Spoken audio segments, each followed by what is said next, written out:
It was a Tuesday. I remember that because Tuesdays in college always felt like the most serious day of the week. The weekend was a distant memory, and the next one felt a lifetime away. I was standing in a crowded hallway, my heart thumping a frantic rhythm against my ribs. The final grades for Professor Albright's Advanced Economic Theory had just been posted. I scanned the long sheet of student ID numbers, my finger tracing the column until it found mine, and there it was. Next to my number, a single, brutal letter stared back at me. F. It was written in bright red ink, almost like it was screaming. An F, not a D, not a C-, a failure. It felt less like a grade and more like a final judgment on my entire academic existence. My world just sort of stopped. The noise of the hallway, the chatter of students celebrating. Professor Albright was a notoriously tough grader, a man who seemed to derive a strange sort of pleasure from intellectual gatekeeping. He would often say in his lectures, "The market is unforgiving, and so am I." I had spent countless nights in the library, fueled by cheap coffee, driven by a desperate desire to understand his complex theories. I participated in class, I did all the readings, I even went to his office hours where I mostly just felt intimidated and small, but none of it mattered. That F told me I wasn't good enough, I wasn't smart enough, it felt like a door had been slammed shut right in my face and he was the one holding the key. The days that followed were a blur of moping and feeling sorry for myself. I avoided the economics department like it was a quarantine zone. My confidence had always been a bit shaky but generally resilient, and then it was completely shattered. It felt like a car crash for my ego. I started to believe the narrative that the F had written for me. Maybe he was right. But then, something shifted. After a week of wallowing, a different feeling started to bubble up through the sadness. Anger. It was a slow burn at first, then it grew into a cleansing fire. Who was Professor Albright to decide my future? Who gave him the authority to tell me what I was capable of? He was just one man with one opinion. An educated opinion, sure, but still, just an opinion. Was I really going to let one setback define my life's trajectory? No, that anger became my fuel. My first step was practical. I had to retake the course to graduate. This time, I wouldn't play by Albright's rules. I enrolled in the same course with a different professor, a younger, more engaging woman. She believed in discussion, not just dictation. I changed my approach to learning. I didn't study just to pass tests. I studied to truly understand on my own terms. I formed a study group.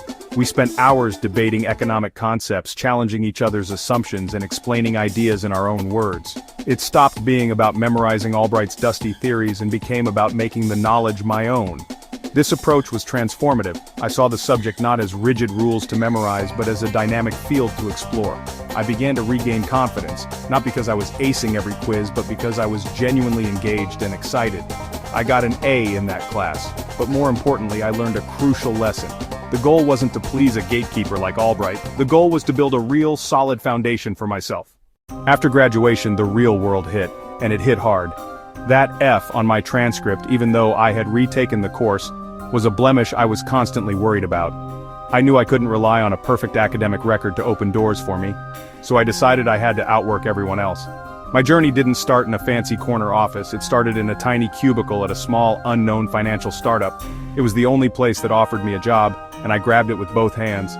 The pay was terrible and the hours were long, but I saw it as my chance to prove myself. I was the first person in the office every morning and the last one to leave at night. I volunteered for every project, especially the ones no one else wanted. I made it my mission to learn everything I could, not just about my specific role, but about the entire industry. I read every trade publication I listened to, every financial podcast, I took online courses in data analysis and market trends in my spare time. While my friends from university were talking about their graduate programs, I was talking to grizzled traders and learning how the market really worked, beyond the sterile confines of a textbook. I realized that what Professor Albright had taught was just one narrow theoretical slice of a vast and complex world. The real world was messy, unpredictable, and full of opportunities for those willing to get their hands dirty. I was more than willing. My hard work started to pay off. I wasn't just the guy who did the grunt work anymore. I became the guy who had the answers. I moved from that small startup to a mid-sized firm, and then to a larger one. Each move was a step up, bringing more responsibility and more challenges. I never forgot the feeling of that failure. It was a constant reminder to stay humble and stay hungry. Years flew by in a whirlwind of ambition and execution, and eventually I reached a director-level position at a major investment firm. It was a Monday morning, a decade after my college graduation. I was now the vice president of strategic analysis at my firm, a position I had worked incredibly hard to achieve. My day was packed with back-to-back meetings. One item stood out: 11 o'clock, interview with a senior economist candidate, the name Dr. Robert Albright. It couldn't be, but the university on his CV was mine. The timeline matched. My heart did a little flip. At 10:58, my assistant buzzed me. "Mr. Albright is here for his interview." And there he was. He looked older, his hair thinner, his hair grayer. He stood up to shake my hand, polite, professional smile on his face. He had absolutely no idea who I was. To him, I was a faceless former student. The irony was so thick you could cut it with a knife. I led him back to my office, the one with the large window overlooking the city skyline. He was here, in my world, applying for a job where I would be his direct supervisor. The power dynamic had been completely and utterly inverted. The interview began, and I was all business. He was brilliant, no doubt about it. His answers were articulate. His answers were insightful. After he left, I sat in my office for a long time just thinking, and I realized that this moment wasn't about revenge, it wasn't about gloating. In the end, I offered him the job. He accepted. Our working relationship is professional and, surprisingly, productive. I am his boss, and he respects my position. I never told him that I was the student he failed all those years ago. There's no need. My success is not a weapon to be wielded against him, it's my own reward. True success isn't about getting even. It's about rising so high that the people who tried to pull you down become irrelevant footnotes in your much larger story. The power isn't in reminding him of my failure. The power is in knowing that I overcame it. So here's the lesson I want to share with you.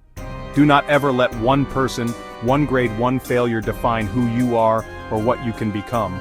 Failure is not a full stop, it's a comma. Use the anger, use the disappointment, use the frustration as fuel. Because the best revenge isn't revenge at all.